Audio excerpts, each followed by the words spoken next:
এই 4টি স্বপ্ন দেখলে ভুল করে কাউকে কিছু বলবেন না, নয়তো এর ফল আপনি লাভ করতে পারবেন না। জানার আগে আপনিও যদি মনে প্রাণে বিশ্বাস করেন বিপদে পড়লে রক্ষা করবেন ভগবান শ্রীরাম, তাহলে ভিডিওটিতে কমেন্ট করে অবশ্যই জয় শ্রীরাম লিখে যাবেন। নাম্বার 1, আপনি যদি স্বপ্নে ভগবান বা দেবী দেবতাকে দর্শন করে থাকেন, তাহলে এর মানে হলো আপনি খুব শীঘ্রই সফলতা পেতে চলেছেন।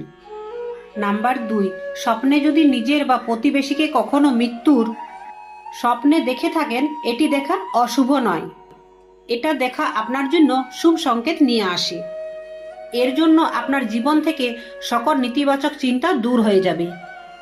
নাম্বার 3, স্বপ্নে যদি সাপ দেখে থাকেন তাহলে কখনো ভয় পাবেন না, কারণ এই স্বপ্নের জন্য আপনার ধন সম্পদ বৃদ্ধি পাবে।